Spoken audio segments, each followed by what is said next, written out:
How's it going, YouTube? My name is NotSoProYGO, and this is my first ever Yu-Gi-Oh! Deck profile. Today we'll be profiling a hero list that I've been working on for the past few months, and I've only recently just finished. Hopefully you guys enjoy it, so let's get straight into it. So, first part of the deck we have is obviously the mandatory 3 Stratos, because without this deck, the deck fucking crumbles. Can't work with a hero deck without its main searches. And obviously, its little counterpart, 2 Shadow Mist. Without Shadow Mist, there is no plays half the time, because you just need the special summon and the mass change just to further plays and work through boards. Because the entire point of this deck is just to punch it through your opponent's negates while you slowly just pick them apart and OTK them. So that's the searches. Then onto the Vision Hero engine, we have 3 Vision Hero Faris. Obviously, massive cornerstone of the deck, you cannot play any combos without this. And obviously, its counterpart, 2 Ingrace. And then the thing you actually summon off of Ingrace is 2 Vion.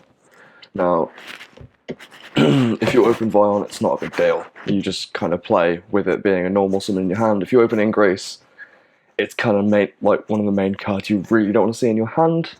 It's playable, but half the time you'd rather just not see it, because it's one of the only heroes you play in the deck that isn't really level 4, and you can't make rank 4s, and you can't really do much with it, because at the time it's just a really terrible normal summon.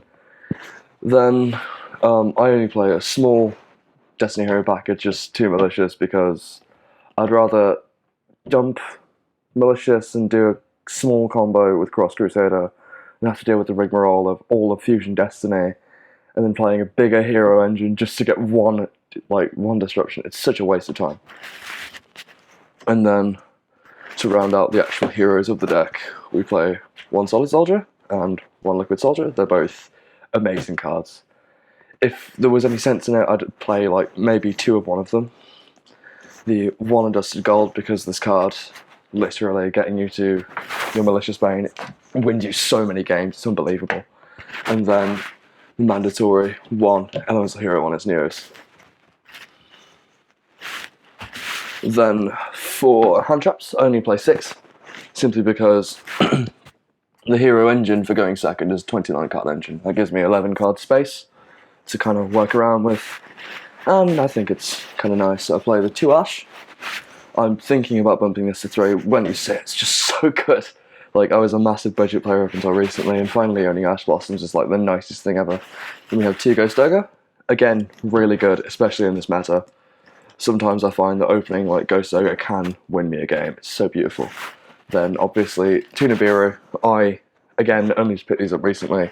This is probably one of the best cards I've ever played. It wins you so many games. It's beautiful. So that's it for hand traps.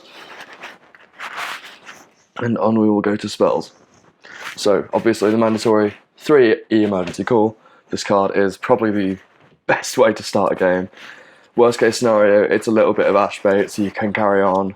Best case scenario, it's a -0.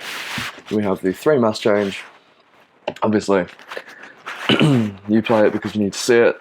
You play it because half your deck's masked heroes, and you play it simply because it's one of the best fusion spells in the game. Then we have 3 Super Polymerization. Now, opening this going second is basically a starter card. You ditch Shadow Mist off of this, you are not negging, you get a body on board, and then you get a search, and you can just combo off from there. It's amazing. Then I only play the 2 Dark Ruler no more. Since I don't really have much space to work with text, I kind of dialed back the number for Dark Ruler, just so we'd have a little bit more to work with, and I've found it works a lot better like this, because I have a habit of opening multiple in a hand, and it really pisses me off. And then for starters and power 1-ups for spells, we have 1 A Hero Lives, 1 Reinforcement to the Army, 1 Polymerization, the 1 Miracle Fusion, and obviously the 1 Dark Cooling. All of these cards are mandatory to play in this deck, especially a Hero Lives. If this card ever comes back to more than 1, heroes are going to be in such a good spot to play. Now, I guess that leaves us on to the extra deck. So, for the hero engine, we play 2 Mars Hero Dark Law. This is pretty much still your boss monster if you have to go first. If you are pressured into having to go first, you tend to want to side your going first cards like a few Solemns. Debarrier, debarriered so much work, and ever since I started playing it, I can't put it down. It's so good. So carrying on anyway, we have the 1 Master Hero Acid. Again, as far as I'm concerned, the Absolute Zero Acid combo with Mass Change is just never going to be bad. A whole board wipe just for using 2 cards is never going to be really bad. So that's really it for what I play for Master Heroes. Then we have the Elemental Heroes. We have 1 Sunrise, because extension and free pops are always nice. The 1 Absolute Zero, because again, it's the best Elemental Hero fusion, in my opinion. Like, there are so many times you just open a way to it and you kind of go, huh, sweet. The 1 Elemental Hero, The Shining, for when... It just has some really nice uses, actually. So, it recycles when it's sent to the graveyard by your opponent, so you tend to recycle back the Honest Neos you banished for it. It's really nice. That's it for the E-Heroes. Then we move on to the 1 Evil Hero, Malicious Bane, because if you're not playing this, you're not going to be playing heroes that well this meta. Like, as great as the deck is, it will heavily struggle without cards like Malicious Bane, just because Malicious Bane is such a massive power card for the deck now. Next we have the 1 Vision Hero Trinity for the OTKs. I've never really gone into it since the start of Monster Rule 4, but it's still good to have. Then for Super Poly targets we have 1 Muddragon, 1 Starving Venom, and 1 Dragostopelio. Now, I play these because at my locals, a lot of people do still play the Dragoon package, and turning your opponent's Dragoon into your own personal negate is never going to be bad. It feels so liberating to do so as well.